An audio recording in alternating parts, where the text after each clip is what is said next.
अस्सलाम वालेकुम स्टूडेंट्स। आज जो हम करने जा रहे हैं वो एक्सरसाइज 4.2 का क्वेश्चन नंबर 3 है। ठीक है, जो है resolve into factors x² + 3x - 10। अब हम इससे कैसे पहचानेंगे कि हमें इसमें करना क्या है। सबसे पहले फैक्टराइज का फर्स्ट रूल क्या है कि हम कॉमन निकालते हैं। ठीक है, तो कॉमन तो इसमें कोई नंबर हमारे पास नहीं आ रहा। उसके बाद हम देखते हैं कि फॉर्मूला अप्लाई कर सकते हैं। तो ये तो x बन जाएगा स्क्वायर, लेकिन 10 स्क्वायर नहीं बन सकता ना। इस पर हम क्यूब का फॉर्मूला लगा सकते हैं। तो फिर हम क्या करें, ना इसमें कॉमन निकल रहा है, ना स्क्वायर का फॉर्मूला लग रहा है, ना क्यूब का फॉर्मूला लग रहा है। जब ये कंडीशन हो तो फिर उसमें हम करते हैं मिडल टर्म ब्रेक। ये बीच वाली जो टर्म है 3x, इसको हम ब्रेक करेंगे। किस तरह से ब्रेक करेंगे, फर्स्ट और लास्ट नंबर को मल्टीप्लाई करेंगे। तो ये क्या है 1, 10 1 ज़ा 10, 10 1 ज़ा 10। तो मल्टीप्लाई करें तो हमारे पास 10 आना चाहिए, और प्लस या माइनस करें तो हमारे पास 3 आना चाहिए। तो उसके लिए हम 10 का एलसीएम लेंगे। 2 5 ज़ा 10, 5 1 ज़ा 5, 2 5 ज़ा 10 आ जाएंगे। ठीक है, और 2 में से अगर 5 को हम माइनस करेंगे तो हमें 3 आएंगे। ठीक है, लेकिन 2 में से हम 5 माइनस करेंगे, हमें प्लस का 3 चाहिए, इसलिए हमने बड़े नंबर के साथ प्लस की साइन लगाई और छोटे के साथ माइनस की साइन लगाई। ठीक है, जो हमें वहाँ साइन चाहिए वो हम बड़े नंबर के साथ लगाएंगे। तो माइनस प्लस क्या हो जाएगा माइनस, 2 में से 5 या 5 में से 2 माइनस करेंगे तो क्या आएगा 3 आएगा, और साइन बड़े नंबर की आएगी। क्लियर। तो यानी यहाँ पे हमने लिखा x², इस 3x की जगह हम क्या लिखेंगे, जो हमने ये ब्रेक किया है -2x। ठीक है, क्योंकि x था इसलिए इसमें भी साथ में x लगा देंगे।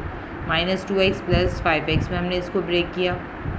-10 हमने वैसे ही लिखा क्वेश्चन का। अब 4 टर्म्स आ गई तो हम 2 का कॉमन निकालते हैं, जैसे कि आपको पीछे भी बताया था। ठीक है, तो इनमें कॉमन क्या आ गया, x कॉमन आ गया। तो यहाँ से क्या बचा x, और यहाँ से क्या बचा -2। इसी तरह यहाँ से जब आप कॉमन लेंगे तो क्या आया कॉमन 5, क्योंकि 5 के टेबल में 10 कब आता है 2 ज़ा। तो 5 कॉमन आ गया, तो क्या बचा यहाँ से x -5 के टेबल में 10 कब आता है 2 ज़ा, तो 2 आ गया। दोनों सेम ब्रैकेट आ गए, इसका मतलब हम सही कर रहे हैं। मिडिल टर्म को जब भी करें आपके अगर ब्रैकेट सेम आ रहे हैं, sign everything will be same, then you can done. तो यानी इसका मतलब है आपने सही किया है। ठीक है, यू कैन डन राइट। तो सेम ब्रैकेट वो आपने लिख दिया, और उसके बाद आप जो यहाँ ब्रैकेट्स के बाहर नंबर बचे हैं आपके पास x + 5, वो आपने एक ब्रैकेट में करके लिख दिया। क्लियर। नेक्स्ट क्वेश्चन की तरफ मूव ऑन होते हैं। वो है आपके पास a² b² - 3ab - 10। इसमें भी यहाँ 1 है तो 10 1 ज़ा 10, ये भी उसी तरह ब्रेक होगा, लेकिन वहाँ हमें प्लस का 3 चाहिए था, यहाँ हमें माइनस का 3 चाहिए। तो उसके लिए हम वही 2 5 ज़ा 10। ठीक है, 5 1 ज़ा 5, 2 5 ज़ा तो 10 आ जाएगा, लेकिन वहाँ देखिए हमें प्लस का 3 चाहिए था, तो हमने बड़े नंबर के साथ प्लस की साइन लगाई थी और छोटे के साथ माइनस। यहाँ हमें माइनस का 3 चाहिए, तो हम बड़े नंबर के साथ माइनस लगाएंगे। ठीक है, और प्लस हमने नहीं लगाई, प्लस माइनस तो माइनस हो गया। 5 में से 2 माइनस किए तो 3 आ गया, और बड़े नंबर की साइन आ गई -3। क्लियर। कॉन्सेप्ट क्लियर हुआ कि किस तरह हम -3 ला सकते हैं और किस तरह हम +3 ला सकते हैं। है तो वही 10। ठीक है, तो ये इसको हमने ब्रेक किया +2ab में और -5ab में। माइनस प्लस माइनस हो जाएगा, 5 में से 2 माइनस करेंगे 3 आएंगे, और साइन बड़े नंबर की। ठीक है, फिर इन दोनों में से हमने कॉमन निकाल लिया। क्या निकाल लिया ab। यहाँ से क्या बच गया ab, और यहाँ से क्या बच गया 2, क्योंकि ab हम बाहर ले चुके हैं। इनमें कॉमन क्या आ गया 5, यहाँ से क्या आ गया आपके पास ab, माइनस माइनस प्लस हो गए। 5 के टेबल में 10 कब आ रहे हैं 2 ज़ा 10, तो आपके पास सेम ब्रैकेट आ गया ab + 2, और दूसरे में ab - 5। Next question, y² + 7y - 98। अब 98 का आपको एलसीएम लेना है। इसमें यहाँ 1 है, 1 को 98 से मल्टीप्लाई करेंगे तो 98 ही आएंगे। 2 के टेबल से लिया, 2 4 ज़ा 8, 1 इसे दिया, 2 9 ज़ा 18, 7 7 ज़ा 49, 7 1 ज़ा 7। अब यहाँ 3 नंबर आ रहे हैं, मल्टीप्लाई करें तो 98 लाना है, और प्लस या माइनस करें तो क्या लाना है प्लस का 7। तो कैसे ब्रेक करें, 2 7 ज़ा 14, 14 को 7 से मल्टीप्लाई करेंगे 98, और 14 में से ही आप 7 माइनस करेंगे तो आपके पास आ जाएगा 7। तो यानी इसको हमने ब्रेक किया +14y - 7y में। बाकी ये फर्स्ट और लास्ट टर्म हमने वैसे ही लिख दी। कॉमन निकाला, y कॉमन आ गया। यहाँ से क्या बच गया आपके पास y। ठीक है, y² था, एक y बाहर है तो एक अंदर आ गया। यहाँ से क्या आ गया आपके पास 14।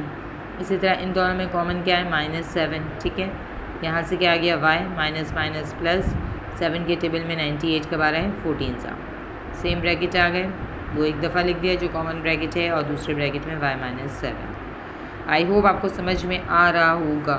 ठीक है, अगर आ रहा है तो प्लीज़ कमेंट्स क्या करें।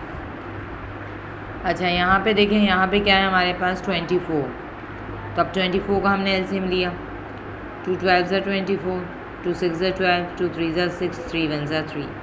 अब इसको हम कैसे ब्रेक करें, तो हमने किया 2 2 4 और इसको किया 2 3 6। 6 और 4 को मल्टीप्लाई करेंगे तो हमारे पास 24 आ जाएंगे, और 6 में से हम 4 माइनस करेंगे तो हमारे पास 2 आ जाएंगे, क्योंकि हमें प्लस का 2 चाहिए। ठीक है, तो इसलिए हमने बड़े नंबर के साथ प्लस, जब कोई साइन नहीं है यानी प्लस, बड़े में से छोटे को माइनस कर दिया तो आएगा आपके पास प्लस का 2। ठीक है, तो ये फर्स्ट और लास्ट टर्म तो हमने वैसे ही लिख दी। इस 2 की जगह हम क्या लिखेंगे, 6 और 4, क्योंकि 6 में से 4 जाएंगे तो 2 आ जाएगा, और 6 4 जा 24। तो हमने ब्रेक कर दिया 6xyz minus 4xyz। Common number क्या है, xyz। यहाँ से क्या बचा xyz, और यहाँ से क्या आया 6। इसी तरह यहाँ से कॉमन क्या आया -4, तो यहाँ से क्या बचा xyz माइनस माइनस प्लस। 4 के टेबल में 24 कब आता है, 6 जा। सेम ब्रैकेट आ गया, वो लिख दिया, दूसरे ब्रैकेट में ये दोनों लिख दिए। ठीक है, क्लियर, स्क्रीनशॉट ले लीजिए। ठीक है, अगर समझ में आया है तो प्लीज़ शेयर कीजिए ताकि दूसरे बच्चे भी इससे फ़ायदा उठा सकें। टेक केयर, अल्लाह हाफ़िज़।